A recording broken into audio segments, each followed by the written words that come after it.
Roman Pinoto, Tom McLean, Sketchman Boris, Counting Sheep, Episode 1. So so Roman and myself, we wanted to do this as back when we were dreaming of becoming filmmakers.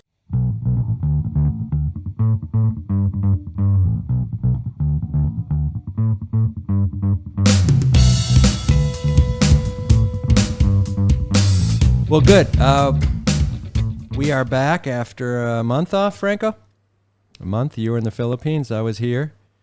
Shogo and I were trying to make music book, but we are back in the Roman Anton Podcast studio, and we have Sketchman Boris with us. How are you, sir?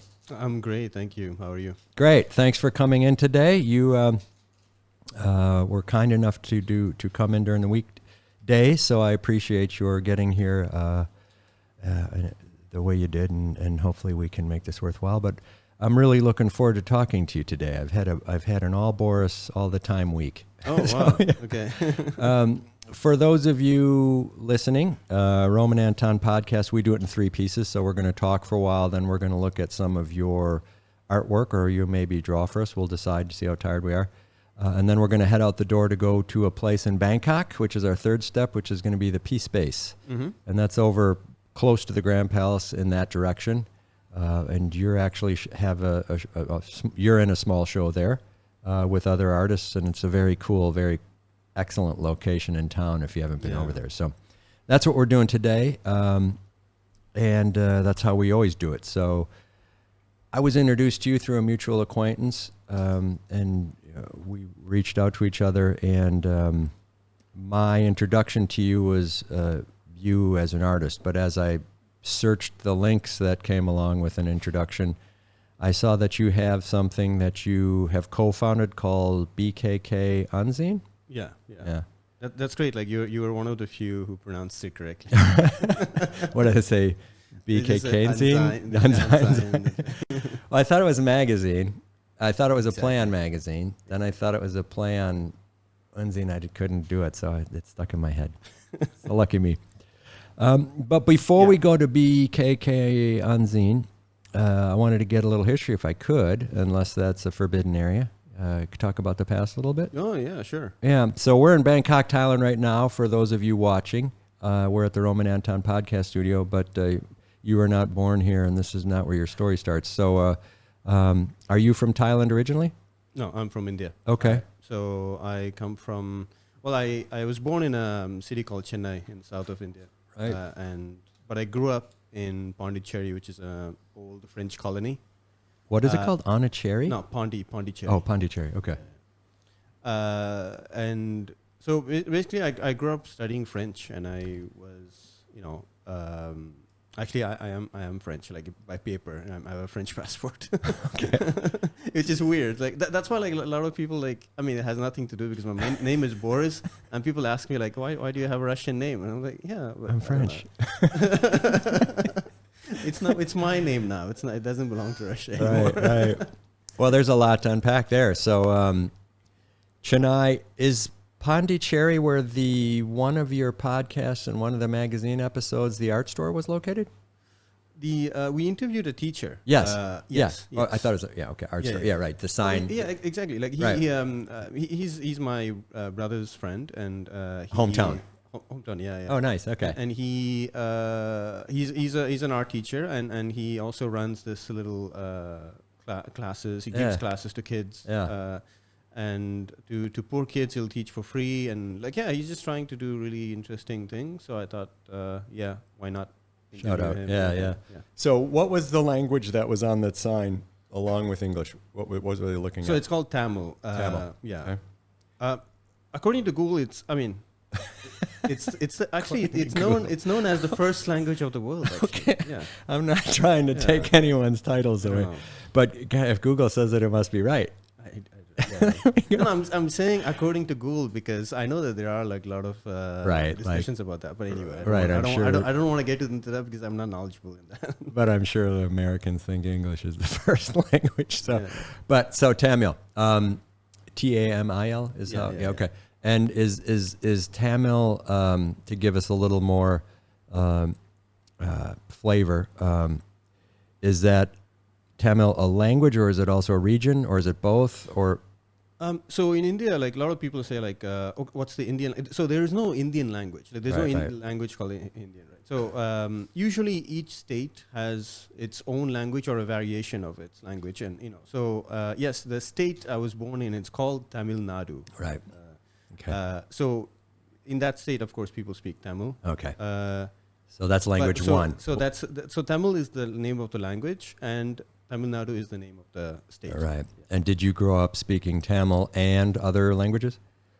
I mean, no, mostly Tamil, but because we were in a French school, of course, we speak French when we were in class. I grew up watching Hollywood movies, but I would never like speak English back then. Yeah. So back then started when and ended when?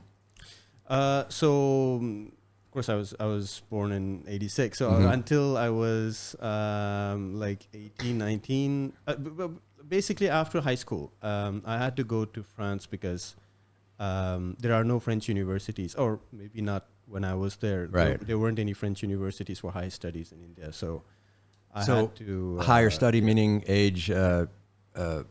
college age for me, 18 to 21? College, yeah, okay. So you could get all the way to 18, and then you had to sort of make a decision, and the decision was upward and onward with French. So I just did what which I found out that many people do when they don't know what it's just to do marketing or like what we call like management. Sure. A business school equivalency thing. Yes, marketing, finance, one of those. Yeah, those usually are not the numerical ones. So marketing, it doesn't require statistics or accounting, right? I'm really bad at math, so I don't want to get it. I get it. But like it was just like a very. I now think. I mean, I was a good student. I mean, I still love learning. I still love reading. So it's not. It was a lazy decision. Like, but anyway, I'm glad I did it because I did learn like a lot of things related to business. So I'm not trying to suggest something, but when you're 18, you're not speaking English at all? I mean, not speaking, but now that you ask that question, it's true that we didn't speak English, but I was hearing English all the time around me. Like the songs we would listen to were in English. Can you name one that would have been an influential linguistic developer for you? Like, for me, it smells like Teen Spirit, or no? That'd be too for me, early. It's the cartoons. Okay. I grew up watching cartoons. Tom and Jerry. I still love watching cartoons. So it's the Hanna-Barbera cartoons, Scooby Doo. I mean, like all Flintstones. Yeah. Okay. Wilma. Yeah. So it's English kind of was the language of my heroes, sort of. Right? So. And I really like the sound of it, and I love the sound of French. Actually, that's like I really appreciate when a language sounds good. Does English sound good? For me, it sounds good. Yeah, because your English is very English. It's very. When I'm listening to you, it sounds very American. I mean, So I'm sitting here wondering how does this happen? The idea is that because when I was of course, after my after high school, I went to France, right? And after, so I did marketing, management studies. So actually, I traveled a bit. Like I was first in France, and then I did an exchange program in Cambridge in UK. Oh, nice. And so I lived there for like almost 2 years. And then I came back to France, and then I did masters, and then I found a job in Germany. So I lived in Germany. So when I was traveling in all these places, like, you would meet people who are, from all parts of Europe. So, right. And I don't know, my thing was like, my English needed to be neutral for everyone to understand, whether you are Spanish or German or so that's I guess I just trained myself to speak like this. Yeah. Do you think it was the cartoons that gave you the sound? Yes. Right, because you're very musical. I mean, you have tonality to it all, right? It's sort of. You know what? Like I really love the narration in like National Geographic and those things. So I kind of model my voice after that, right. I think. Which those people are paid to do that at a significant amount at the National Geographic level, I would guess, and so they're exemplars of diction and sound, and here comes the spider. Stuff like Yes. Huh. And so you haven't mentioned sketching, you haven't mentioned art yet. So if I went back and said, let's talk about kindergarten or whatever you call your lower levels of schooling and then grade school, pencil in hand, pen in hand, chalk in hand, you're constantly destroying desktops, sketching into them, or No. I was a good kid, so I wouldn't draw on tables. Deface. Okay, no graffiti. All right, good. Well done. But I've been drawing like ever since I've maybe. Because I think people said like you start to have memories from 3 years old. So I don't know. My first memories of drawing are from around 3 years old. So I just loved tigers and lions back then. So there were a lot of drawings of me drawing like tigers, lions. Do you have any examples of those still remaining? Unfortunately, my aunt probably has a few in France. Should lock those down. Yeah, you should get a hold of those in case. Yeah, and so how did they look to you? I mean, in your mind, were they stick figures like mine today still are horrendous, or was there maturation and were you a prodigy? They look like flat kid drawings, but they were still like but the I don't know. I just love drawing, so, and I think also cartoons, of course, again helped a lot. So I would continue drawing the characters that I saw on TV. And I would even start writing stories, like a little... about Fred Flintstone or your own stories about you? I remember like, you heard of Tintin, right? You know sure. Tintin? Yeah. The French one, So, in our French library, we have French comics. So, of course, Tintin is the most... I still remember like taking, I don't know where their notebooks are. We moved a lot, so we lost a lot of stuff. So we had I think I would just like read a story, and then I don't know if there was something missing or I felt like there could be something done differently. I would try to put it in my story. And when Dragon Ball was famous, and all the kids were like crazy about Dragon Ball, for example. Well, this is a little bit later, but like not when I was a kid. But I would with my friend, I tried to develop a story. I mean, I've always functioned like this, which is I see something or that I really enjoy. I kind of get this. I call it like a positive jealousy, which is like I kind of get jealous of the filmmaker or the cartoonist or sometimes even songwriters, because we even like wrote Tamil songs with my friends back then. Sports as well. The Sachin Tendulkar, or did this extend to all of the? That's another thing. I've never gotten into cricket. Like right. So it was exclusive to the functions that you liked. Art, drawing. It wasn't just universal. So if Brad Pitt, you liked him, you wouldn't try to be an actor. You just liked the movie. Well, I did. I actually, in a way, I would love to do voice acting actually, because I don't know, I've always enjoyed voice acting, again because of cartoons. All right, this is a resume entry for Boris Sketchman for voice acting. Does he pass? I think it's. You sound like a National Geographic guy.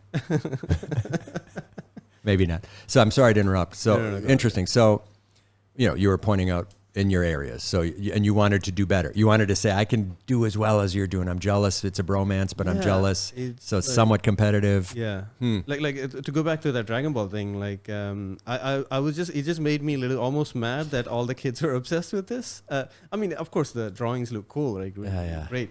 But I have this, what do you call the hubris to like, let's come up with our own story. And of course, usually when these projects, I get too excited compared to like the other people. So usually I end up working, and then they lose interest and it just dissolves.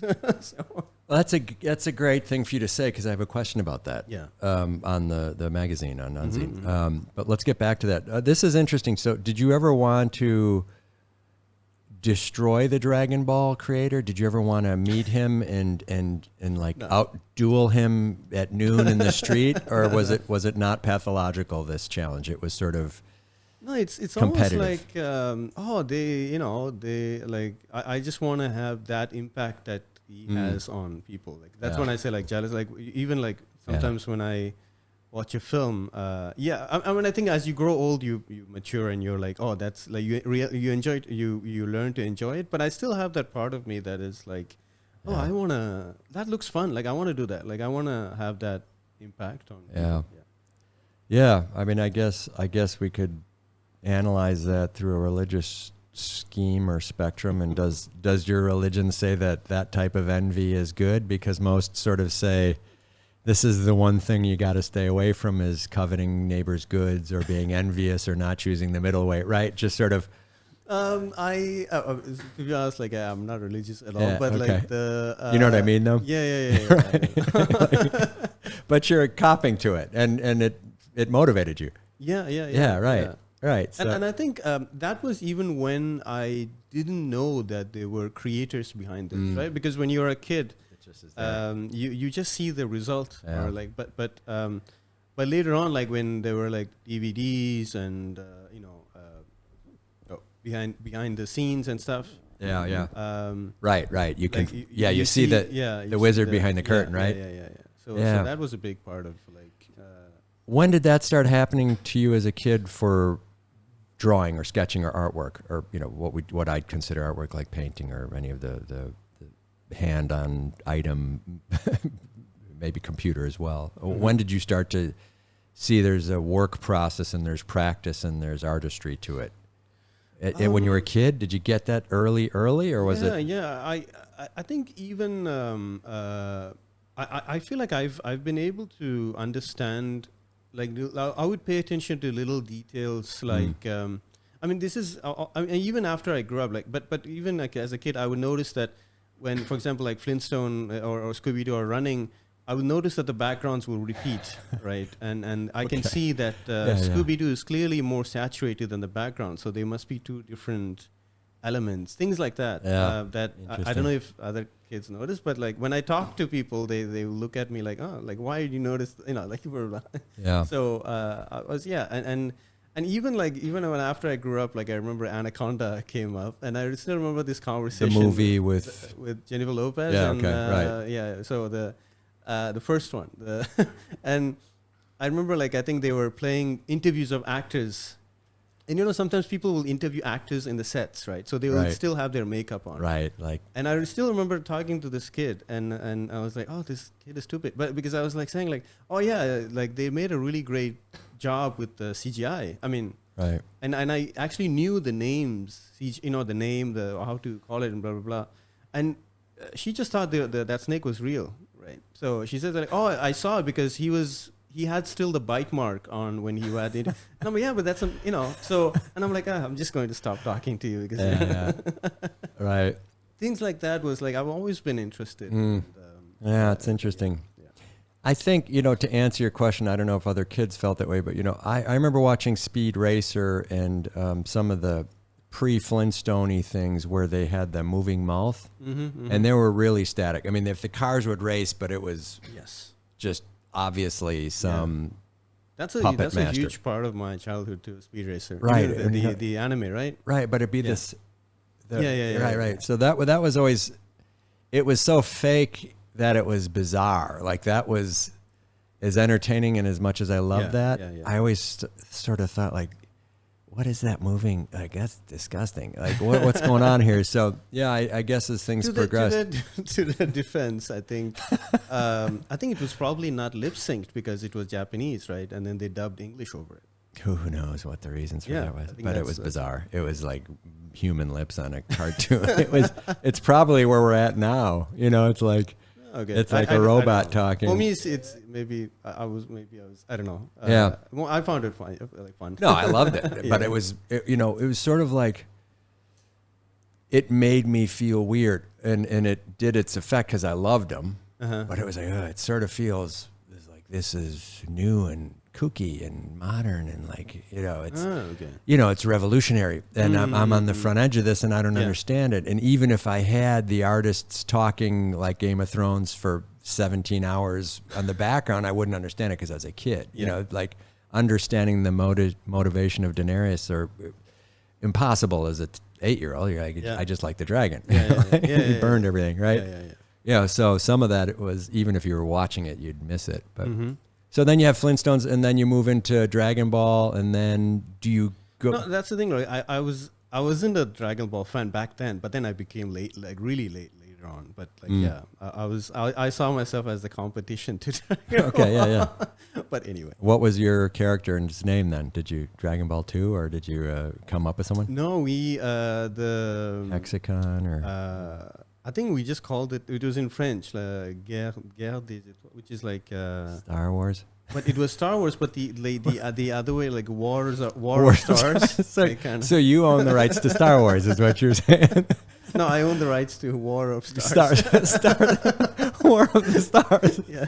All right, heads up, Disney. This guy coming at you. We're gonna load up in the off season and file the complaint in Delaware court. We'll be only over there. That's hilarious. War of Stars.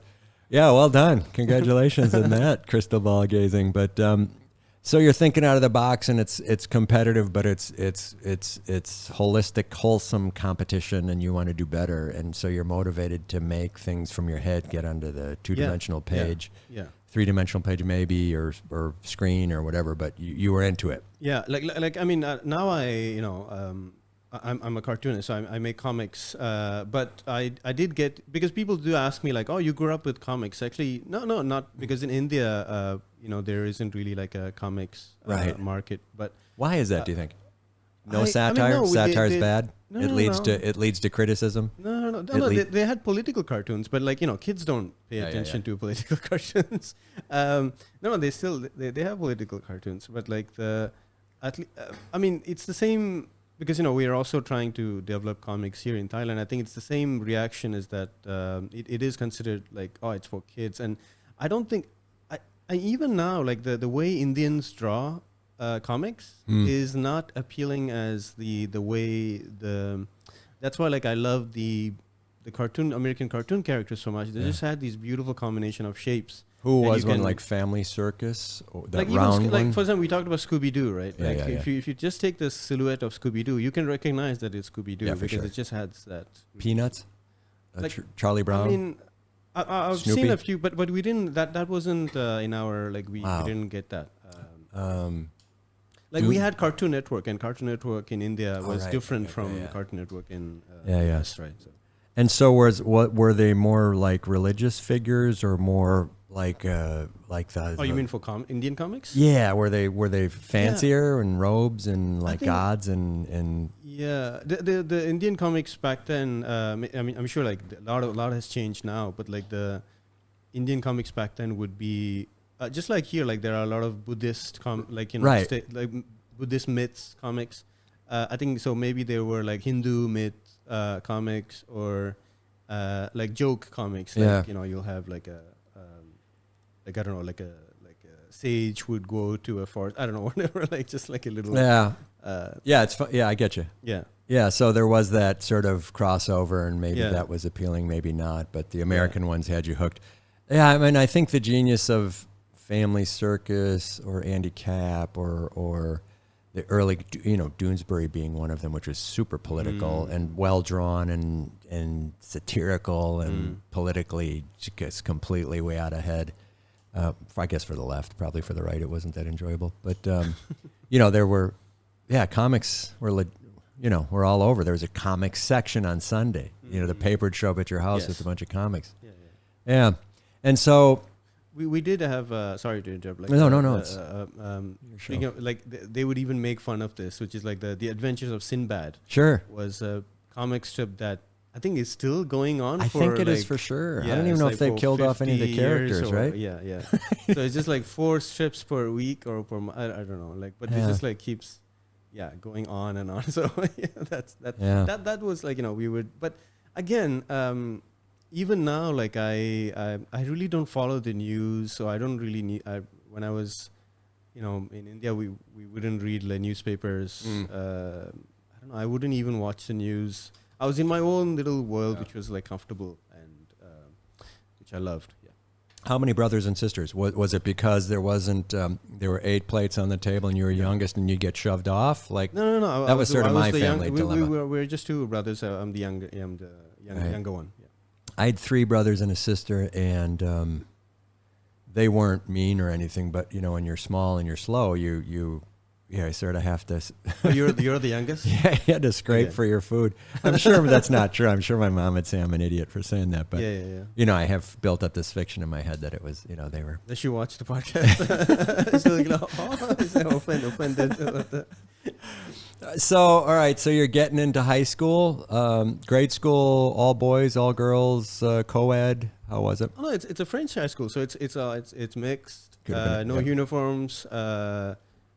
In French? It's in French. It's in under the French government. It's French system. Everything like the French curriculum. Everything. Yeah. In French and all Indian residents or a mix? So of course the students mostly Indian. There were a few French students too. Same for teachers. Like most of them are Indian, and they will have some few French teachers who would come from France to teach maybe for 3 years, 4 years. Yeah. And was there a boarding school element to it? Did people move to live there and go to school, or was it not that? No, but there was, but not for not for the kids who lived in Pondicherry, which is the city where the school was. No. Yeah. You know what I'm saying? Like here, it's like Harrow is a high school, and yours, in my definition, I think, 12 to or 14 to 18, right? And has dorms for people who commute or come from outside the country or from the country here, but far away, and they can live there in high school. So it's sort of not a classic boarding school, but has boarding. And I thought maybe your school had that, just not because you said it, but I was just asking, because that brings a different element in, right? It could have been from anywhere, right? Chinese or French or Italy or whatever. No, we didn't know. I was just, but I think so. In the beginning, I would come home to have lunch and then go back, but then afterwards, my mom decided that if you want to eat there at the canteen and stay, which was great because they would we would go eat and then they would screen a little movie and then and then we'll go back to class. Yeah. Top Gun or what would this be? Some dance movie? They were more like, a lot of, and actually, sadly, those kind of movies don't get made, like the Beethoven, like those kind of kids movies that were made for kids. Yeah. Home Alone. Yeah. Just pure comedy, but for families and kids. Yeah. Like, but not cartoon like Little Mermaid or something. No. Yeah, okay. No, they would. I mean, yeah. Yeah, of course. Of course, they did put some Disney movies, but I feel like I remember mostly like 90s Hollywood movies dubbed in French. Yeah, right. Yeah. Classic. That's interesting. And so, do you have the bug at this point? Are you walking around with notebooks or art books or a set of oil in your back pocket, and you No. I think I was the kid that everyone knew that, there's always an artist in the class. So I was the kid who people knew, like, oh, he can draw. Most likely to be an artist in the voting section. Yeah, but back, I don't know if it was my school or maybe back then. I don't know. Even me, I didn't even think of going to art school. I didn't have the information.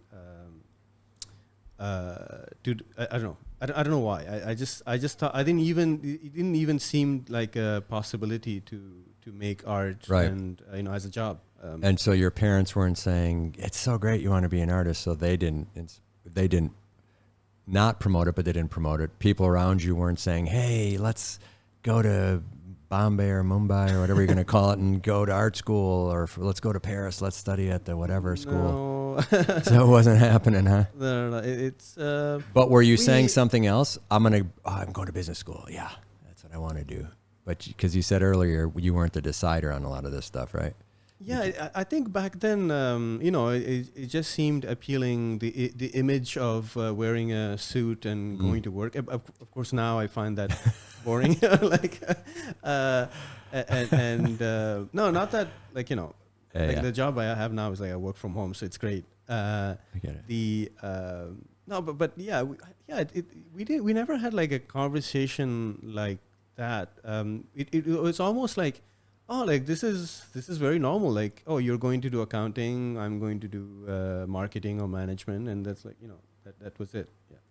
Do you think it was a subversive element from your parents to sort of, so Boris, my dear accountant, like it just slipped it in, and you just thought, hey, let's see if he likes that. No. So my dad passed away when I was really young, but so it was mostly just my mom, and so great thing is that my mom never like really asked me to do anything. She was just like, do whatever you be happy. You like. Yeah. So no, I chose to continue into marketing. Like I don't know. It just like, seems like a cliche path, but like that's for some reason we just found that appealing. And so when you went to Paris, so yeah, actually people say like, so there's Paris the city, but there's also the region, the Paris region. So of course it's so expensive, and it's like all the schools have really very high standards. So no, of course I didn't get into like a Paris school in Paris, but it was like in the region. So it's like where was it? Southeast of Paris city. So it's Fontainebleau or somewhere down that way, or too far? So when I moved, it was a city called Évry. Évry, yeah. Where that is? Yeah. And you lived there, and was that culture shock for you? Like, what is this? Oh, it's funny because so a big part of in high school was we would go to this internet center. So because we didn't have computers at home, so we'd go and you're back in India now. You're back in.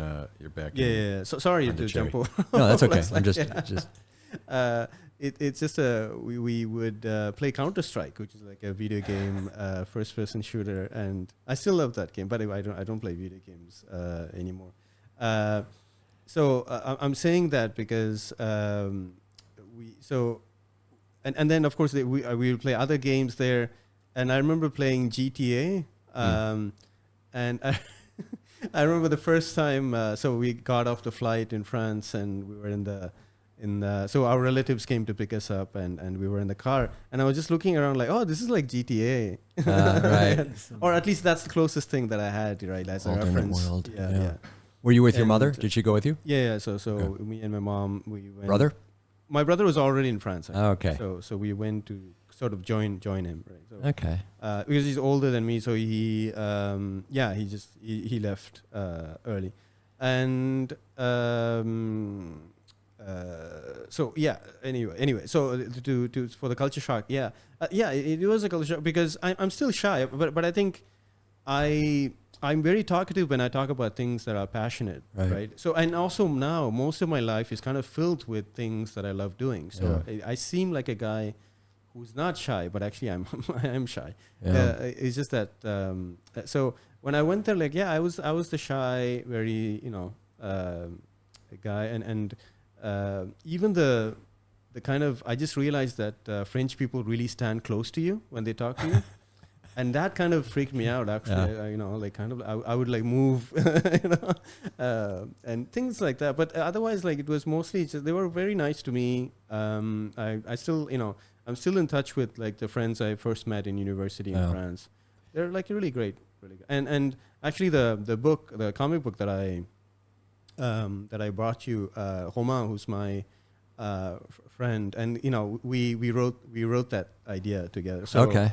And so I've known him since university. Like the first time he was one of my first friends. Okay, good. So I asked you earlier this week if you come to bring along some artwork. That's the second part of the Roman Anton Podcast. Is sort of look at what you do, or if you don't do anything to talk or to read a book or whatever. But you're going to show us that. So cool. We'll look at that. So you're in Paris. Any dramatic comic or art related transitions because of the move? Did you get dragged fully out of the Eastern mystical world of India and related countries into a post-impressionistic sort of wonderland that's France? Because it's sort of hard not to buy it when you're there. Like, oh gosh, they have such an awesome art and literature and music period of time that is visual all the time, right?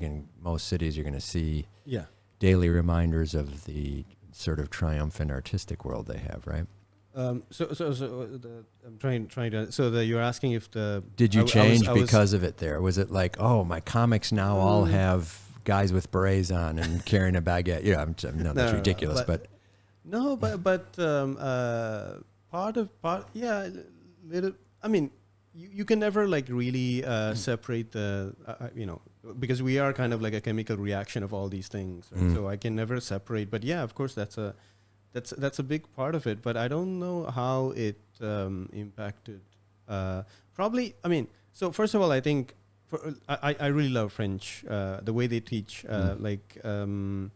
Even in high school, like we of course we were shy, so we wouldn't talk to the teacher. But when I was in you and your university, brother, or your yeah, like in Thailand, for example, I think it's really rude or like something that it's considered not good to ask questions or something. I don't know. That's what the students told me. But any questions? No. Okay, let's move on. Yeah. So I'm the best teacher. Like they just understood everything like 100%. But like but I still remember really great moments of us just like having conversation about. Of course, it was related to the subject that we're talking about. But like with the teacher, the teachers were great. Of course, not all of them are the same, but it's just now that when I look back on it, like it was a really fun experience. Like and I still like love. Like I said, I still love learning. I still love just analyzing things. Like So you're there, mom, brother, comfortable. On a path to higher learning, which in all of our minds at a young age suggests you're on the right path and the path to success, and you're doing what you're supposed to be doing, and you have doubts or you think about other things, but you're otherwise happy and moving in a direction that you understand. Yeah. I was kind of I was happy and I really have to credit my mom because mothers know their sons, so I think she knew that I wouldn't really I was a good kid. I still am a good kid. Yeah, I mean, if that's a good description, if it's by your own description, but kids go wayward, and moms try to bring them back, and dads, and you didn't have a dad, so I mean, yeah. I imagine every waking moment was like, we're moving to France. Anything could happen here, right? And so she's probably watching what you eat. She's probably watching which way you go home to school or walk. And you may not have noticed, but she was probably like, oh, this is risky. But it's so good because it's this education, and then they can make money and have a wife and kids and the whole thing. Yeah. And actually, it's true that I think she was very happy that we moved to France because she wanted us both of us, like me and my brother, to study French, but he was already too old when we got the nationality. So she wanted me to study. So she was very proud. So you're speaking English at this point as well? In France? Yeah. No, there was no chance. So we're encroaching on 18, 19, 20 and not speaking English really yet. You're listening. But I'm listening constantly to like. Yeah, but I listen to Thai every day, and I'm in retrograde here. I'm going backwards if I don't practice. I'm not saying I know what I'm talking about, but it's just amazing to me that you're going to say I got to 22 before I really started speaking English. No, of course we had the English classes, right? Like so right? It's true. Like I don't know. Maybe when you're really interested in something or when you really love something, I think it just sticks to your. So you got it. I think I got it. Okay, all right. So let's skip then. Skip a little bit. You get a degree in marketing from your friend's institution. Do you get an advanced degree of any type, or do you say that's enough? I think I got it. So actually I went until master's, but like the way, just look quickly, this is not my resume because I don't want to go back to the corporate world, but I did marketing. So it was like it was a 2-year diploma at first, and then the third year actually we had this chance of doing an exchange program. So it was an opportunity to get a double degree, meaning like a French degree and British, like a degree from a British university in Cambridge. So of course, like I really love English, right? So probably that was big part of like living in Cambridge, which I love. Like it's a great city for especially if you're like young, you're a student. So you're in the leading academic environment of the European world for sure, maybe the world, and your English is rusty. Right? And your French is probably high level, and your Tamil is high level, and your Hindi, or you got other languages tucked away in there? Weirdly enough, I feel like I think in English now. So I it depends, because if I'm thinking about something like funny, or like it will be in Tamil, or like something personal. But if it's like analyzing or like a lot of philosophical stuff, will be in English. The language of exactness, right? But the language of sarcasm is probably like things that are subtle are probably in Tamil, right? Things emotional or like that didn't mean that because he said Duke die instead of Duke da or something. You're like, yeah, right. Yeah, no, it's interesting, right? So you still have that thing in you that's, well, I could say it emotionally that way, or sarcastically. And I think like so to kind of answer like I now that I've never thought of it, because up until this moment, like it's true that like if I take my life like up until now, like my like the speaking of English is probably really, really low compared to like Tamil or even French. I mean, it has to be. But listening and absorbing was mostly English. Yeah, so. Third year forward from a television audio. Audio sort of point of view.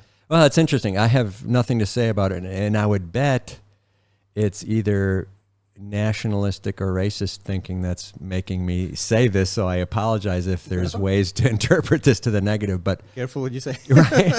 But it's I'm just tracking that, we were talking earlier and we still haven't hit that magic spot where you're like, all I did was speak English that day, right? So okay, so like if you're getting to like when did I make the switch from like this normal French kind of career and then to artistic? Yes, I think that's where we're going, right? Yeah. So of course, I always had this in the back of my mind. Like I've always wanted to, I love movies. So of course I still dream of making movies. I love stories. So I want to tell my own stories, right, in my own way. So all this is like still going on in my mind. And of course, with the close friends, we always talk about these things. And so it's just like, I just love stories. Like I just love storytelling, whether it's in comics or in movies or in novels, like even in philosophy books or, myths. And I think I'm very grateful to Bangkok because when I came here, I was still doing what I studied for, which was in purchasing. I was in procurement. I'm all about procurement. So when did you come here? What year? 2015. Okay, so recently in your mind or ages ago? What is that, 2015 to you? 9 years ago? Actually, now feels like it was just like a few years ago, but it's been like, a long time. We have that COVID weird thing there that stretched out the continuum without us seeing it, right? Yeah, I didn't, to be honest, like again, that's why I say like I'm shy. I think I'm still an introvert. I don't know. I wasn't like really stressed during COVID. I was kind of fine by myself. Yeah, I can sort of see that. I'm the kind of guy. So 2015, did you come from France? I come from Germany. Okay. So I was working in Germany for that company, and the company asked me, so actually my boss became the director of procurement in Thailand, and he just asked me, do you want to join my team? Nice. And I said like, oh, it's great because I mean, I hate winter. I hate cold, cold weather. So, and I thought like, oh, it would be easier to visit my mom in India. So she's back home at that point. Yeah, she's back at home. And so I thought, so I really love Bangkok. Yeah. Okay. So you're doing procurement here. When are you now doing art regularly? 2015? No. I would draw things here and there, and I had my friend Roman that I mentioned. He had like a lot of ideas that we will be working on, sketching, character design, just like even drawing a few pages. But you would never go anywhere. Actually, that's the first story that we were able to finish and publish. Okay. And so 2015, do you have BKK Unzine or the fundamental pieces of that in your head yet? No, not at all. So the way, BKK Unzine is an art magazine that me, my friend Venki, and so back then we had more people, but like it was basically an idea that I offered my friends, because following a conversation that I had with an artist friend that was leaving Bangkok. And it was kind of just like a conversation of her being kind of tired of like, oh, I feel like, it's not like the art scene is not, which is not true. Art, but it was just like her in her impression.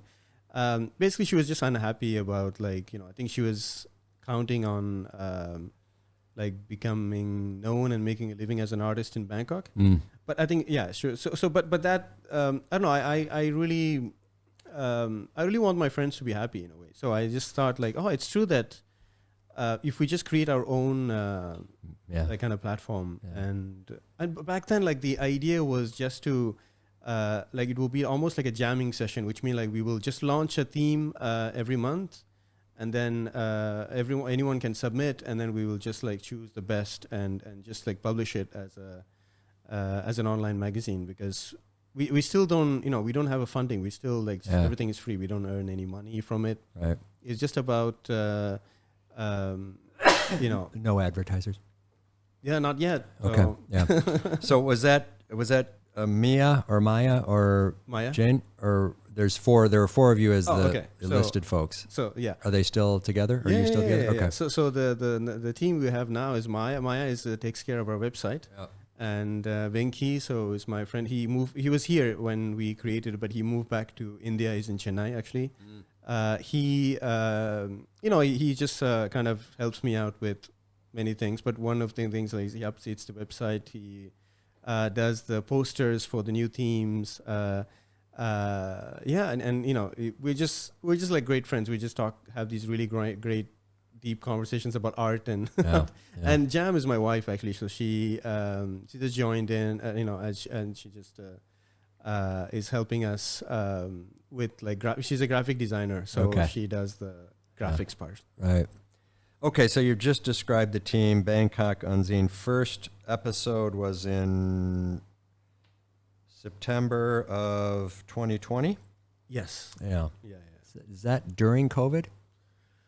I think it was about to start, or it already started. Yeah, it already started. I think it already started. Yeah. So but not inspired by COVID. So this was happening. So the idea was like, I still feel like the algorithm makes the artists, or is trying to turn the artists into machines of like, you have to post every day, you just have to create and like just feed the system. So at least my philosophy is that artists are not machines. And so what if like we create a platform outside of the algorithm that is more based on not posting something that is trending, or posting something because you want to favor the algorithm, but posting something that about something that we care. So a theme that we've chosen. So now the way we do now is that so BKK Unzine, you go to Instagram, we will launch like a poll every month of like vote on so in stories there's an option to vote on like an option. So we'll just ask people we just give them like 4 suggestions and just choose, like just choose, ask them to choose. We have a line group where we discuss these things. Right. And, so let me give an example then, all right? Yeah. So Bangkok Unzine has a motto, do what you like. Yes. Do what you love, yeah. Do what you love, I'm sorry. And then it's a little different. That's American view, like, do what you like. You're not going to do what you love. And each issue then has, after that colon or after that, do what you love. For example, issue 1 was, do you remember?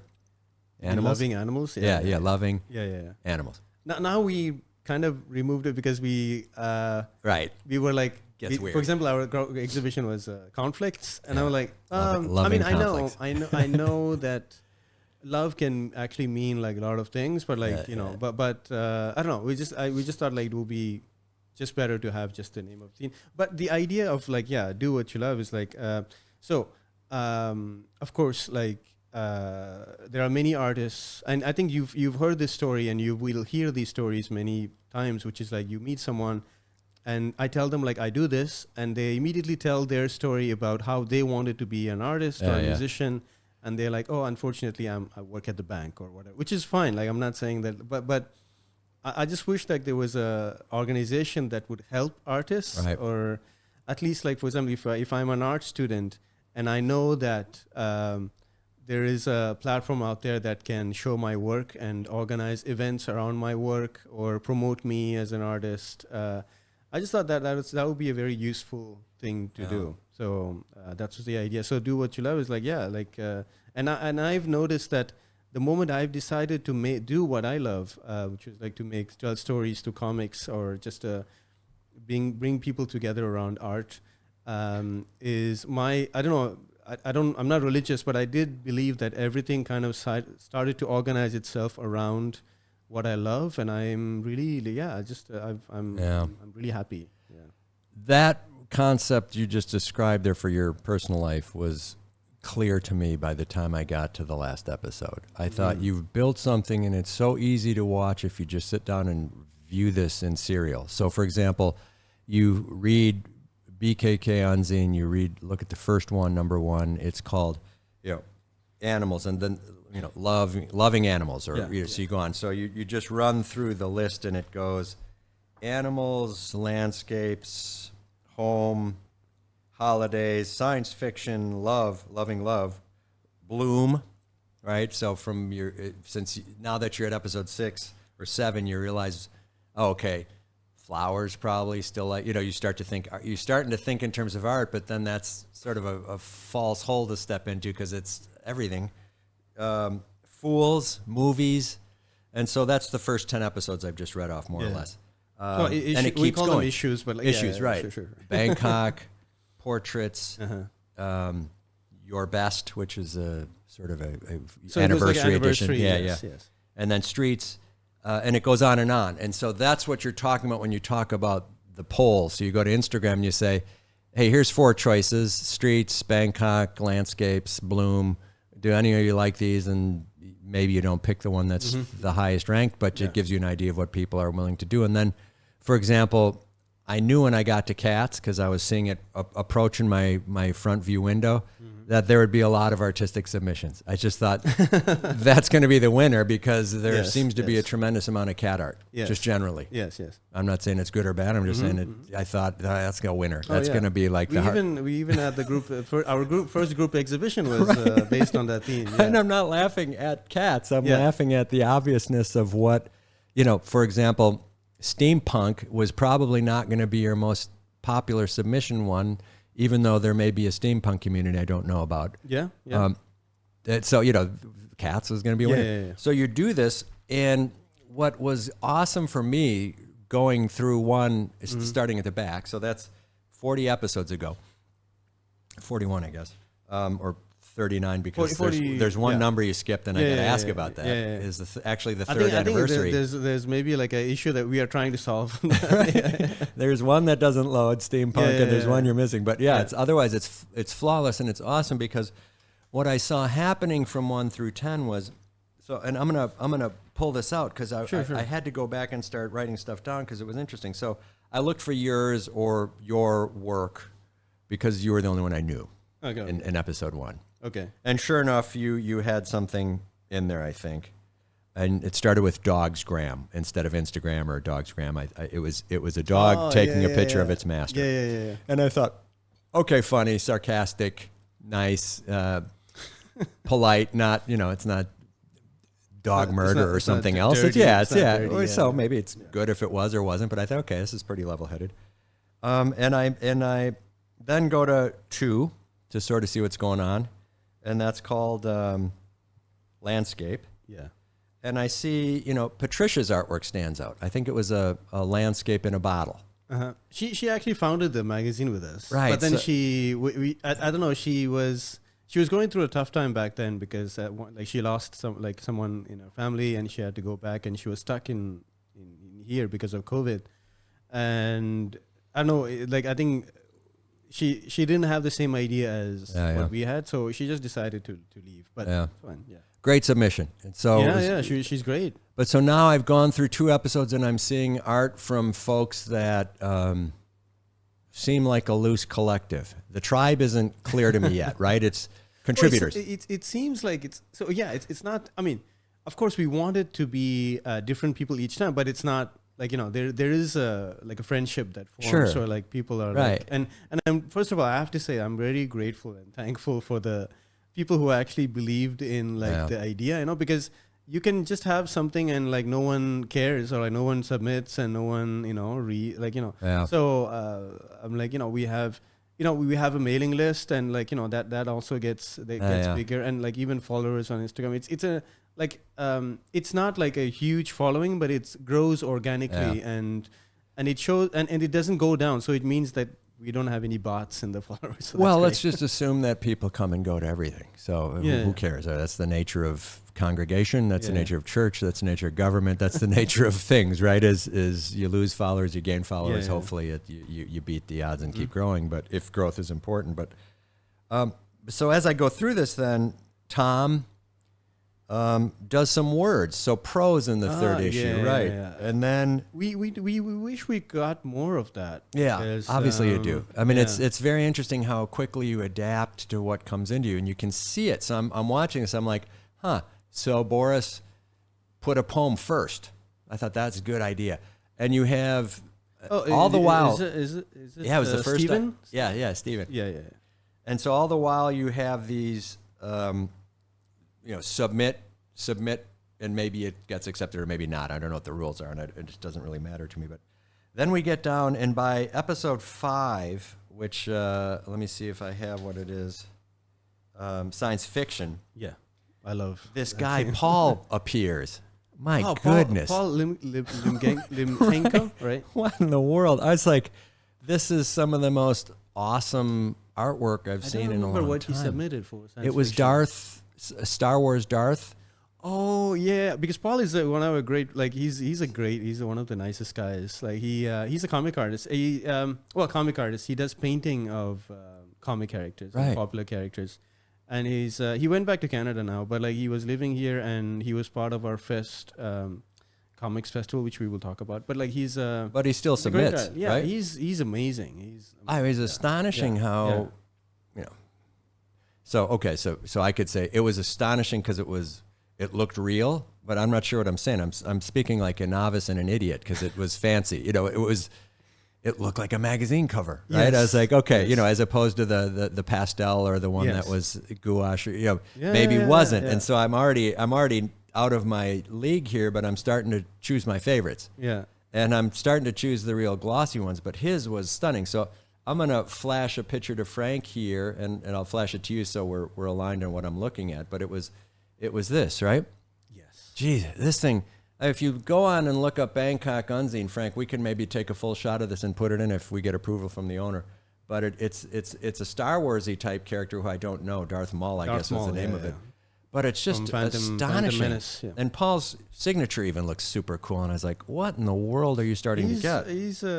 For the comic fans, if comic fans are watching, but there is a lot of conversion between music fans and comic. For sure. So well, and fantasy fans too. So He's Peter Pan. He was inspired by an artist called Alex Ross who does these.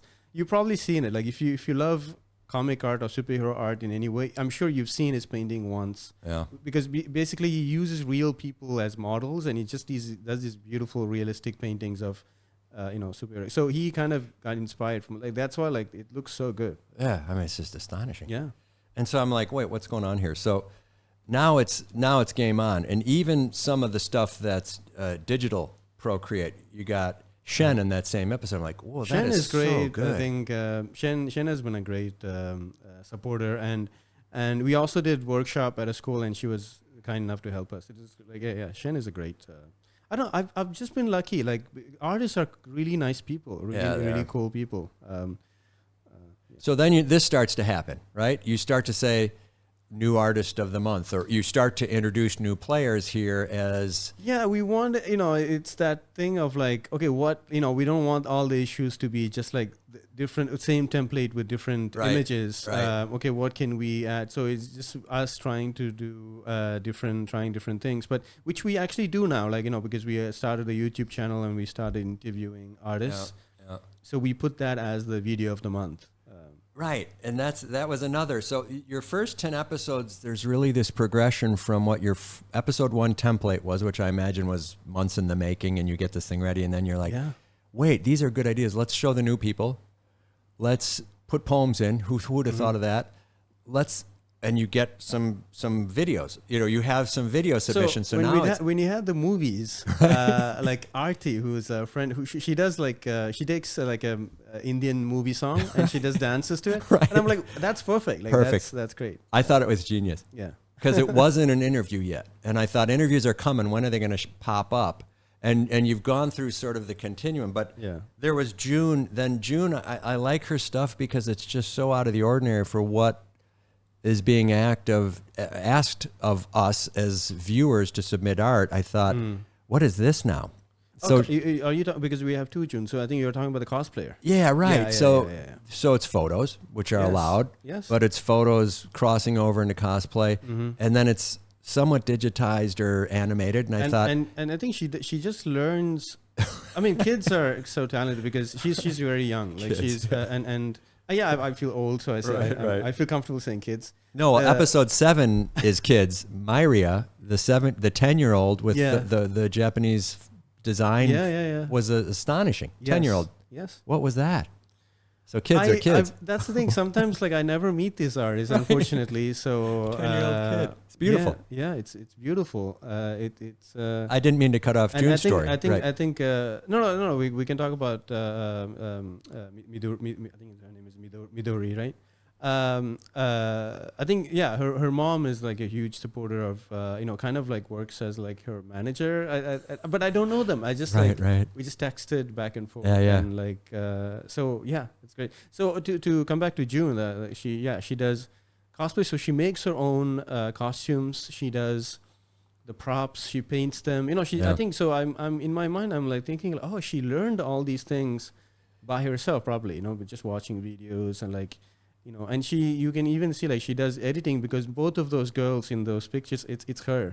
So, and I'm like, that's really impressive. Right. So part of the tribe now, she's a multiple issue artist, and so the world is growing, the ideas are growing, and then I think Paul shows up again in 8, and it's the Joker, and it's just astonishing. It's like, oh my goodness! And now you have some. Other artists that are coming up, so I like this. He does mostly as you can see from his art. He does covers for comics, but most of his work is like commissions from I think maybe private collectors. Yeah, I would imagine. Right? It's. I mean, again, it's great. Right. You want your Superman in a pose like this, and you want it, not a copy, but. And and he just crushes it.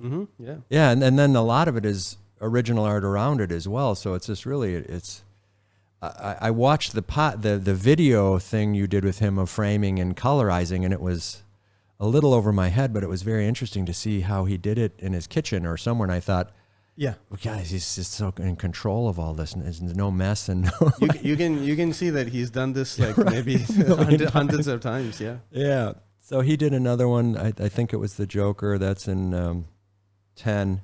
I'll show that one as well. Here, Frank, we'll get a photo of that. And then another guy, Giuliano, did the floating market, which I thought was Giuliano is like so he's also a great artist. So he lives here in Bangkok with his wife. Who are both artists. They Pia is right, she's all over this. Pia is Giuliano's wife actually. And so a day at the floating market, we'll put that in if that's okay with you. But a day at the floating market, very cool. Just different. Again, this is great because the idea of the magazine is to get their art out. So if you can, so that's great. Try it. And I'm not picking. You didn't send me an agenda, so this is what appealed to me. But there's some other radically. Thank you for doing this. And like it's true that my texting was like very vague. I just said like I'll come in but I think you did ask for my portfolio and stuff, and I'm like I didn't send it to, but I brought some drawings. But yeah. So so let's keep doing this if you don't mind. So we get through 10, and then we move into the next year, or you get through a handful, and you're into the next, and you're moving, and your contributor base, artist base is growing. You can tell you've now attracted people. There's another guy whose name came up, and it's I love sort of the nicknames of these. It's a fellow from Divine Brushes. Oh, he's from Bhutan. Yeah. Just astonishing first submission. Yes. Right? It's like, what in the world? Well, yeah, it's first submission for the magazine, but right. It's not his first painting. No, but it's just funny. Like, this is, if you just send the bat signal out, here's who shows up, right? And and I was like, wow, this is something else. The thing about Bhutan is also because my wife actually did volunteering at Bhutan, so she has some connections there, and that was for horror. Yeah, this is episode called Horror, and it potentially wasn't horrifying, but it's absolutely astonishingly beautiful. Yeah. Right. And so complicated. And as you look, I think I went to his Instagram. So I've got 30 new Instagram friends from this. I went to his, and it had a different name, I believe. And he did a plane, a painting of a plane for an anniversary of a Bhutanese airline, I believe. Okay. So it was looked like an Airbus or something, or a Boeing. I don't care which one it was. Beautiful. And then he did a symbol for one of the ministries, I think, a hand-drawn symbol, perfect circle, just meticulous lettering. That was beautiful. It was, so he got commissioned to do the symbol for one of the ministries. And I'm sure he got paid handsomely or whatever, but it was truly a professional. Just very interesting. And so he's now part of the mix, and he submits a couple of times. So there's some really cool ones. And so we're going into year 2. You start promoting shows and venues now. You realized, hey, there is a community. Whether or not you thought there was or whether you found it, you've now found it at Attic Studios and some other places where you can go show or do things. Are starting to happen. So might be for comics, might be for art, might be for performance art. I don't know. But tell me about that. Was that expected? Did you start to think you'd start accumulating venues? Yeah, that was the idea. Okay. Is that at some point is to do events, of course, group exhibitions and workshops. And again, that also falls into the motto of do what you love, which is like, a lot of people just want to draw, but they don't know how. So, I give drawing workshops, just to, and I have a different approach than just like people just say like, oh, if you look at that cap, like, oh, it has to look, no, for me, it's like, it's just like, you just draw the way you symbolize caps, right? Like, so it's like, just like me, like, because I grew up watching cartoon, it's like a very, simplified, symbolic way of looking at things instead of the realistic photograph kind of, Well, that's funny you mentioned that, because your first submission, Doggram or whatever was classic cartoon, sort of, in 6 frames or 4 frames, right? So it just got your message across, and the punchline was good, and it's just sort of model cartoon submission. As I went through these, though, you started to come at us from different directions. So you did do some non-hand drawing. You saw some computer facilitated drawings that were very different from your first submission, right? And I feel like over the 3 years, you've shown us a lot of your capabilities now. And one of them, it may have been one of the last ones. It may have been History. Was that the monster? The big monster? You had one that was extremely complicated horror figure. But was it for Myth? Yeah, it might have been for Myth. Right. I don't think I did anything for History. Yeah, no, you didn't. Maybe you did. But you've developed in the process. True or false?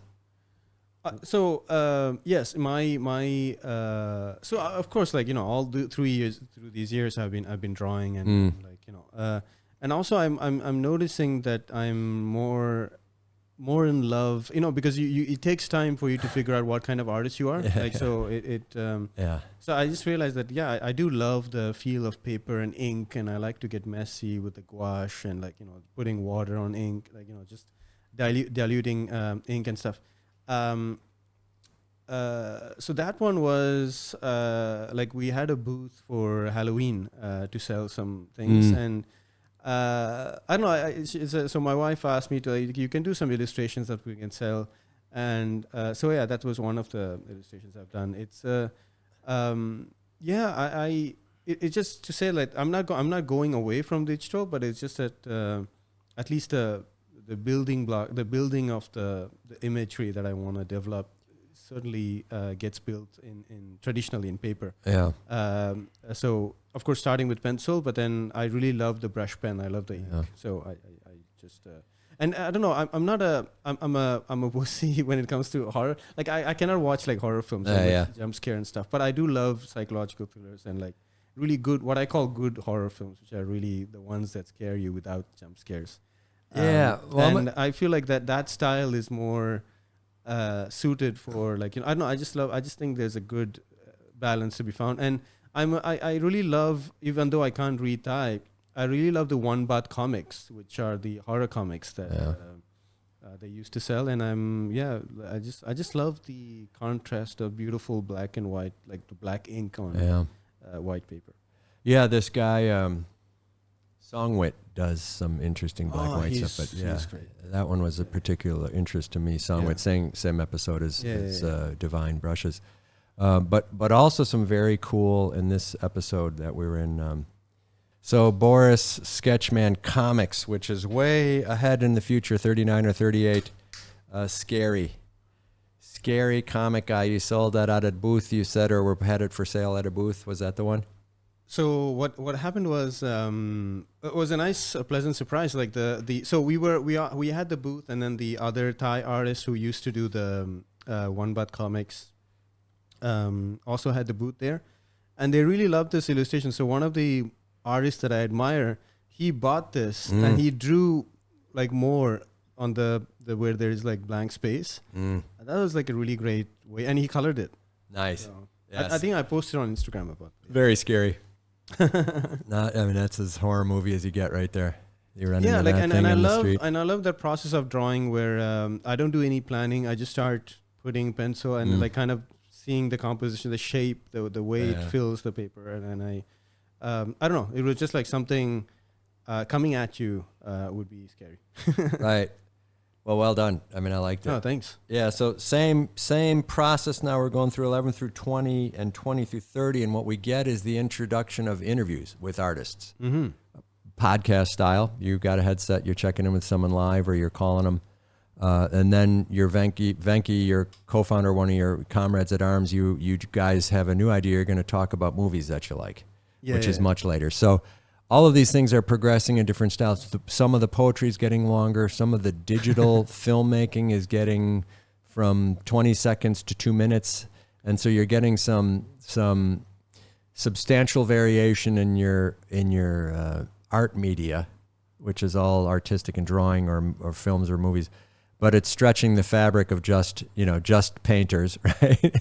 So you're now well out there. Now you have interviews.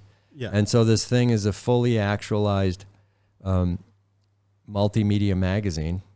That year two, it started to seem to slip a little from your grasp here in the 20s. It just seemed like there were fewer contributions and less variety. And then you did a pure podcast, and I think it might have been that favorite movies thing, but then it just seemed to take off in terms of both sophistication and variety. Really just seemed to, from 28, 29 forward. No, this is great. I feel like I'm getting a really great feedback. Well, I don't know if it is, but it was what I saw. It is, like, because I don't think we would have that, because we are so in it, like, right? We just like I always have like 4 or 5 things going on, like so. This is great. Like, I don't know. I didn't even think about it, but yeah, it's true. Yeah, so you had the sophomore slump, the second album that never sells as many as the first album, right? Yeah. All right, and so you did the first 10 episodes were great. The second 20 were very good, but then as you moved into the third year, it seemed like content was down. The topics were harder to address. I think there was a more. I think that's a really great point, which is like the so. Of course, you cannot like just choose like a lot of times in our line group when we have our discussions about the next themes, of course, there will always be people who would suggest something really specific, and I always tell them it's great. It's a great theme, but it's not great to receive submissions. Like unless you have like an army of people who are going through the same thing that you're going through. But you just it has to be open enough, but at the same time, not too vague for people to submit. Yeah, I remember there was a magazine. I don't know if you ever heard of the Paris Review, but these were the magazines I get. There'd be quarterly fiction. Mm-hmm. I think it was quarterly. I don't think it was monthly. It couldn't have been monthly. And then there was something by a guy named Louis Lapham that was in the Lapham Quarterly, and he'd pick a topic: money, greed, risk, wars. And it was interesting because then he'd send it out, and he was a popular editor. So he would collect short stories, and then it turned into paintings, and then the same thing happened. It was sort of like the rope off the end of the boat started dragging in a bunch of extra stuff, which was very cool. So then it was like the coins of war, the money of war, the tools of war, here are photos of war, it's just the war photographers, so it was never. And like you, I see, okay, so now you have, cats. The next one was nature, and you have Ulrich Gottlieb. So is Ulrich Gottlieb a nature? Do you know Ulrich? Yeah, I watched the podcast, so I didn't know him before, but so now you're sort of expanding the parameters of. He's a great talker. Right. He was he was instructing. It was like a classroom, right? Yeah. This is. I was very proud of because I don't have two cameras, so I just I had one phone, like of course my phone, and then I had the tablet that I just put it like this, and I'm like, and when I was editing it, I was like, this is a really great conversation. Yeah, he's really good. Sorry. No, it's your show. I just had to say that. Well, I'm glad you did because I had the same reaction with I want to say Steven. It's the guy who does the the beautiful urban ones, like the swimming pool that's perfectly rectilinear and just Christian. Yeah, Christian. His stuff. I met him yesterday. Actually, Christian is a great. And you did a podcast with him. He's very active. Like he goes to. He's just again, like I said, the artists are really nice people, but he has just really great energy. I've also done an interview with him. Yeah, I saw that one. It's fantastic work, and he built up for a couple, maybe 7 or 8 submissions before you interviewed him. So you sort of knew what you were getting with him. You knew he's been always a very good supporter, and he's like he can really understand what I'm trying to do. Yeah.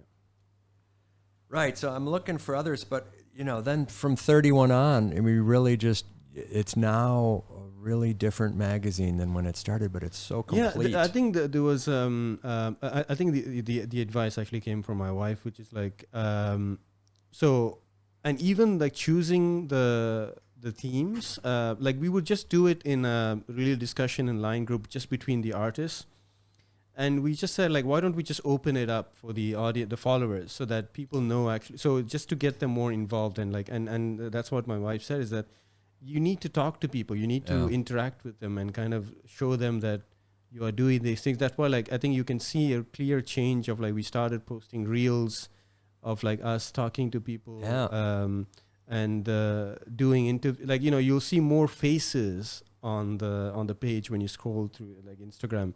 And it's I think it's important. Well, so I think I feel like we're heading to a point where I want to stop talking at you so much. I tried to ask questions, but I just wanted to see, part of what's interesting to me is how you manage a living organism to its 4th year and what looks like with success. You've done well, I think, and you guys deserve to be, or you guys and girls, or you men and women deserve to be congratulated. Or, your team needs to be congratulated, because I think it's a radically improved, vastly improved product over time, and it's very cool. Oh, thank you. So let me maybe like do a little, not a monologue, but like a little. Yeah, go for it. Actually, no, first of all, like you're right. Like I would like to thank everyone who submitted to BKK Unzine, and of course my team like Venki, Jam, Maya, and of course Patricia, who started like with us, and there's even Lisbeth, who's another girl who, I think she just got busy with other projects, so she couldn't, and it's fine. Like, you can, like the idea of BKK Unzine again is to promote. We just said like, okay, there's no company or organization that actually helps artists. So, and I don't know actually, the details of that, but like what I can do is like I can promote artists, like kind of because I'm a fan, right? So I've always been a fan. So I love artists. I love geeking out over art. And even now when you mention the names, I'm like, I get excited about to talk about them, because I hate talking about myself, really, to be honest. Like that's why like the magazine is so perfect for me, and I'm really bad with my own social media because I really don't know what to post other than my drawings, but and I'm not really consistent with that. But the dream of like when I started was like, if we build this following again of people who really appreciate like you appreciate what I'm trying to do, or we're trying to do, is one day hopefully we'll get enough following and even good companies interested in kind of sponsoring us, like as maybe even putting an ad, whether it's an art supply store or whatever. But let's just imagine like if someone just gives us 1,000 baht, right? Let's just start simple, and we get 10 submissions. And it would be great if I could share like 100 baht with each artist who were featured in that issue, so that they get like a pocket money. And like, just like if I'm able to pay artists who are being featured, like that's the dream. Like that's what we want to get to. And all the while doing events, like our biggest event is Bangkok Comics Art Festival. We can talk about that if you want. But sure. The goal now for like 2024 is to do like at least like one group exhibition every 2 months or 3 months, like just like so, because a lot of people this is the best way for me to actually, I'm not good with communication in because that you learn over the years, but meeting people in person and talking to them like this, and like talking to them when they come to our events, is the best way for them to like make them understand what BKK Unzine is. So and that's why we want to do more events, and we want to we just want to know that something like this exists, and I think it's pretty cool. So well, a good monologue, not at all a monologue. I think it's a good summary, and I think it's good for business developers to try and follow your story, because you started with something, and if you'd have come up to me pre-issue 1 and explained it, I'd have said, how does it work? Do the pictures pop up? Can I use them as screensaver? Just all the idiotic stuff, or all the curious stuff but misdirected stuff that you get when you haven't had it out yet. As opposed to 40 editions, and now you could say, well, you could take a look at any of them. I would recommend 40 or 38 or whatever as good examples. And then they go to it and they're like, well, why doesn't it have X, Y, or Z? And they're like, oh, right. Why doesn't it have X, Y, or Z? Or they could search. There's a search function in the website. So if a company wants, this is another thing I hope that happens, which is like, if a company wants to hire someone to draw something related to horror, you can actually just type horror and see the artist, and just if you like the style, you just contact the artist. Yeah, I mean, it is really sort of a business card on a level, because there are folks in there that I thought, oh, we could have used them for that. Yes, for sure. Yeah. And if they'd have just sold me the rights to that outright, that would have been a great transaction, as opposed to going to someone who's not really wanting to separate themselves from their art and doesn't want to do it for me without their name on it. And you can get to a space where you can go talk to people, but finding the best hand drawer, finding the best foot drawer, finding the best horror drawer, unless you're in the community, it's hard to know, right? And word searches sometimes don't help. Well, that's awesome. So that's a good monologue and then follow up. But I think I've asked what I wanted to ask about up to this point. Do you think there's anything I missed, or was there anything you wanted to come here to talk about that I missed seeing? No, this is great. So thank you for having me. But I'm not really. I want to meet like people who are in the musicians, and because that's another part of artists that that I'm not really in That's right. So, yeah. So, no, I just wanted to say, like, yeah, if you are interested, go to bkkunzine.com. Like, we have Instagram, BKK, everything is like BKK Unzine. So BKK stands for Bangkok. That's Bangkok, our. yeah. I don't even know if that's the call letters. I can explain the idea behind the name. Sure. If you want, There we go. if you care about it, but like of course, like Unzine is kind of like saying like it is an art magazine, but it's not your conventional art magazine. So it's like it's like almost like an antithesis or whatever. Yeah. The opposite of like something that we call like a conventional magazine. And also, it also like unseen, meaning like it's not mainstream artists. So these are people that are usually unseen. And also unseen has another meaning, which is like it's special. Like you don't see these everywhere. So that's the idea. I agree with that name then, if that's what it means. Oh, thanks. I think 7-Up back in the 70s was the Unsoda. Oh, I don't know that. Yeah, I love soda actually. I'm just saying it didn't want to be a soda, so I always was confused with it. Like, it's bubbly. It has a metal cap. It's a soda. Didn't mean to slag that. So let's do this. No.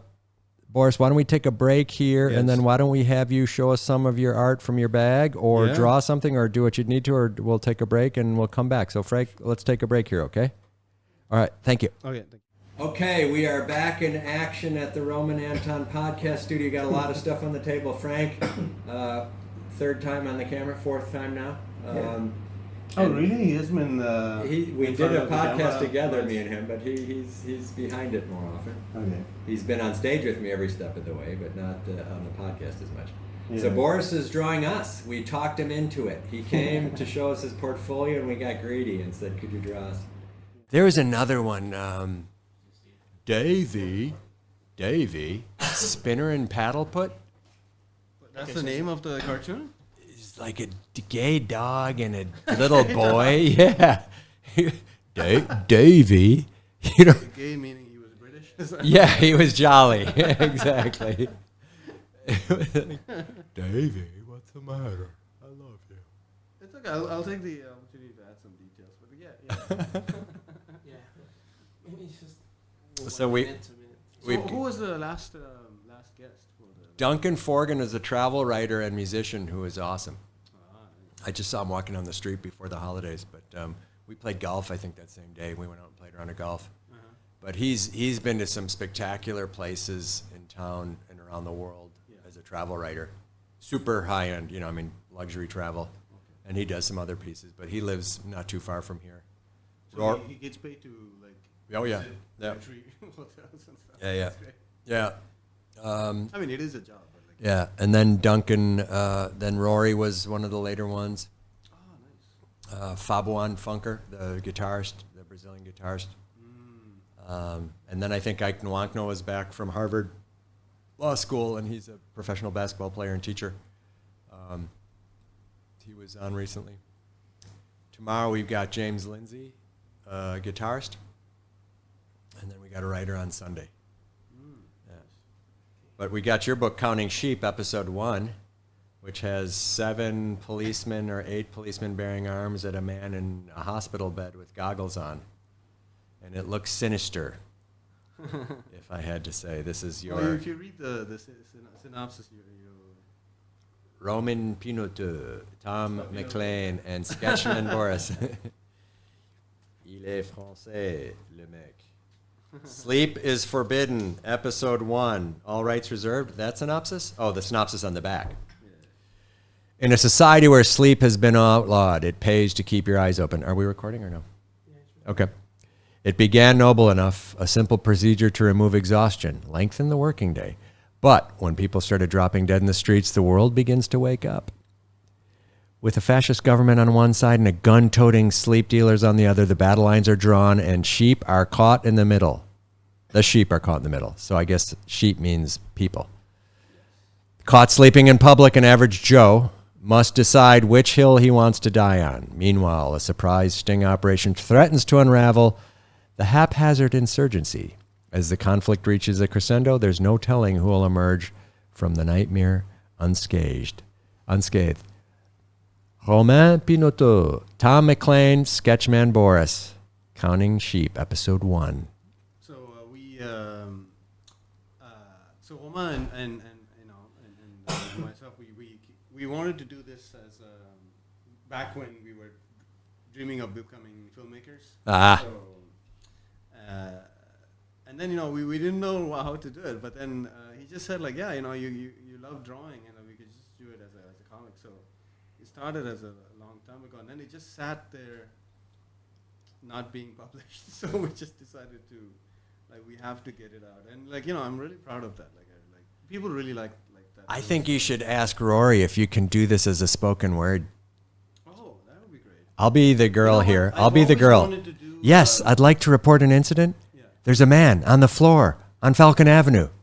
Oh, wait, that might happen because I always wanted to do like a radio play kind of. We'll bring the microphones and do it. We can be different characters.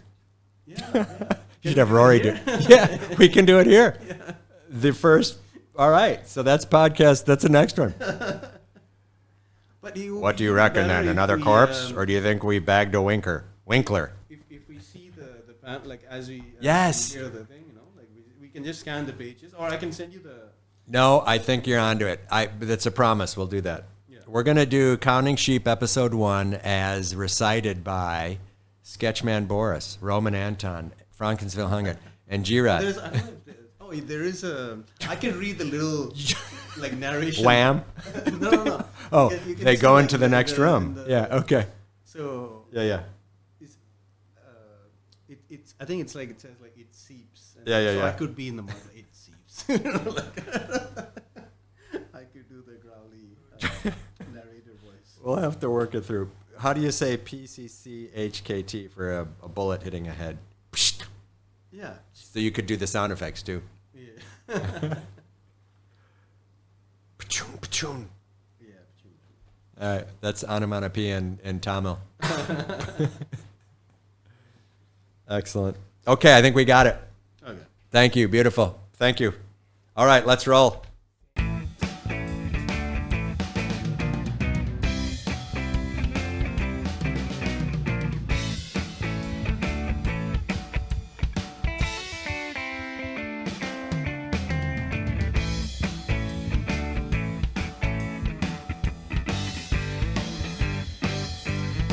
Okay, hello again. We are at P-Space. What part of town are we in, Joe? Where are we? Where is this? Okay. That's okay. Why did I even think that was going to be trouble? Again. What part of town is this? What's the name of the area here? Prangnara. Yes. Okay. By the Grand Palace? Or Yeah. No? Yes. Okay, we're in part 3 of the Roman Anton Podcast. I'm here with Sketchman Boris. Yeah. All right. We are in Prangnara, I was just told, by the Grand Palace at P-Space. We have Joe and his wife here, and we have some of your art on the wall behind us. Yeah. There was just a BKK Unzine Conflicts Exposed exhibit that's going through the end of January. Is that right? Yeah, exactly. So, with Art Magazine, this is our second group exhibition.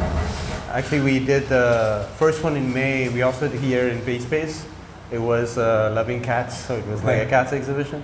So, we just wanted to do, again, we love doing these events that brings people together. So, and the idea is also kind of, for example, so this is Ymir. No, we'll show them around. So for example, like my people who kind of follow me can discover other artists, and then vice versa. So it's kind of like bringing the diversity together to kind of support each other. Yeah. So if I remember from our discussion, this was an original idea for you. Was to find venues to go to have shows along with BK Unzine. Yes. Yeah, and you're doing it. Yeah, right. It's great. Right, so that's why I keep saying year 3 and 4 for you are now executing on the plan that is very different from when you started. It's more fulsome, but here we are in a live show that you guys got behind. I stopped by last week right before you got here, and so you had an opening, and there were folks and beverages and fun, and it was a cool gathering. Yeah, so for people who are watching this, if you're watching this in January 2024, so this will be on until 31st of this month, January. So we opened in Friday 5th of January and until 31st. So we're thinking of also doing like a closing event. So maybe you can come. Right. You know. Okay. So, yeah. And so then when you talked about the comics event that you had, that was at a different venue, a bigger venue? Yeah, it was at the BACC, the Bangkok Art Cultural Center. And the BACC is a big place, and it has a stop on one of the subway lines, right? Yes. Yeah, and so it's next to National Stadium. Right. Yeah. Not far from here, but if you walked, it would be a distance. Right. So sort of in that direction. Yeah. But cool. But part of the offerings that you make through the community, you're building through BKK Unzine to see. Yeah. Okay, good. I think what we're going to do is walk around and take some footage of this. But so can I also maybe introduce because Kunjo, can I have you both in the camera to introduce? Yeah. So just to introduce you. Oh yeah. We're going to come out. So, not Joe. Joe, you don't want to come in? No, come on. Okay. How are you? So, it's Joe and Nun? Yes. Nun. Kun Nun. Does Nun mean something? Nun? Cotton. Okay. I didn't know that. In Thai, it means cotton. Okay. Yes. So this is your space? Yes. Tea space? Yes. And you have artists like Boris and others come in and show? Yeah. But you also you serve coffee? Yes. And you have food? No. Okay. But very good drinks. Okay. Thank Okay. you. So do you what type of shows do you like to have? What other shows do you have? All artwork, or do you do sculptures? Every type. Every type. Yes. Do you have performance? Music? Not yet. Okay. Yes. Okay. So they are musicians. Oh. Sort of. Well, we're not asking for a job. That's not why we're next time. Okay. Yes. Okay. Well, good. And could you say maybe in Thai the name of the neighborhood again? Where we are? Name of the area. Prang Thanon, Prang Nara. Okay. It's like a Prang Nara road. Okay. And what is it known for around here? What is this? Are there schools or hospitals, or is it It's nearby Grand Palace. Grand Palace, right? Yes, and Wat Ho. Wat Ho. There is a big swing, right? The red swing. Giant swing. Giant right. swing. Yes. And we went before. I had one of my podcasts at the swing with a crypto guy, a cryptocurrency guy. Okay. We thought that'd be fun to go down to the swing. So this area is great for walking, though, right? Yes. Lots of shops with Thai Yes. souvenirs, but also religious items, right? Yes. Many. Yes. This area is an old building. Right, old building. Yes. It's about 100. 100 years old. Yes. Okay, nice. 100 years. It's very pretty, right? Yes. Yellow and the green design and 2 stories. Yeah. Yeah. Does this have a name? This type of house? Is there a style of it? I'm not sure. Yeah. Okay. Yeah, Okay. I don't sure, either. but- I just asking. Okay. Well, I'm sorry to just call you in here. So but- I just wanted to say, so Kunjo is also an artist, so he has this character. We'll show him when we do the tour. Yeah. The one on the calendar there? Yeah. Okay, good. We'll show that. Yeah. Excellent. We'll make sure that's highlighted. Good job. So you've been in Bangkok Unzine. You put your work in there, or just? Yeah. He submitted to a magazine. Okay. Yeah. Awesome. Yeah. Well, very cool. Nice meeting you guys. Thanks for doing that. Yeah. Boris. No, thank you so Sketchman. much. They are very supportive to our Good. group. So. All right. Well, thank you. You can go back to work. I'm sorry to interrupt you. We just called you over. Okay, thank you very Thank you. much. Bye, Ms. Cotton. Well, there it is. So Boris knows everyone in the arts community, and he pulled in the owners. I'm sure we should have warned them. But anything else you want to say about this or the show? Because you were just showing me over here. We'll take separate photos of that. The Myanmar works, but group out of Singapore, you said? So Slow Work Publishing is a comics publisher who does, they do documentary comics, which means the comics based on real historical events. And then slower? Slow Work Publishing. Slow Work. Yeah. Right, okay, Yeah. right. SLO Work, like WORK Okay. Publishing. Nice. Yeah, they're from Taiwan, but I think the owner is in Thailand. Actually, she lives in the south. Okay. So that's an important demographic for you, that book, because it's right in your sweet spot. Well, it's I just really love the talent that they bring together. They also do what I've always wanted to do, which is to do like an anthology book of with comic stories from different. They also put together this magazine called Monsoon, which is like they have 2 volumes of it. I've seen that. Oh, you've seen Monsoon, right? I have. I don't know where. They have really great. I love their printing. I love the way they curate stories. So yeah, I really admire their project. So they were part of our comics festival. So again, comics festival is so just to explain shortly what that is so of course we are comic book artists. We love comics, and Thailand had and still has a lot of talented artists, but it used to have a rich culture of they had comics magazine in like our dear friend Nicholas Verstappen. He wrote this book you've probably seen called Art of Thai Comics, this red book with the tiger jumping. Yeah, I'm not sure. Yeah. So he is it basically Verstappen, F1 Verstappen or a different Verstappen? Nicholas, I don't know. Okay, Formula One, the number one race car driver. But I'm sure they're probably both the Belgian. is he a Belgian guy, right? I think he's Dutch. Oh really? Okay. Okay, sorry. I don't know. Anyway, Max, if I'm wrong. Anyway, so the idea of the Comics Festival is to, and even with the idea of the magazine actually, because it fits in, is to kind of promote and show the art scene in Bangkok, right? So with the Comics Festival is to show the comic scene. So we exhibit people, of course, in Thailand, Thai artists or people like me who are in Thailand who make comics here, but also other Asian, like publishers or artists. So that's how we know Slow Work Publishing. So very cool. Well, good. Well, that's all I wanted to do here. Was there anything else you thought I should have asked about? No, it's great. Okay, we'll take a tour through here and we'll get some footage out on the street to let folks know where we are or that they're close. Yeah, and it's a really beautiful neighborhood. Yeah, it is, for sure. And we learned that there's Thai stuff to buy around here. Well, hey, it was a lot of fun meeting you today. I appreciate you coming, and I hope we didn't take up too much of your time. No, it's just great. Thank you so much for having me. All right, thanks. Yeah, thank you. Okay. 1, 2, 3, quiet.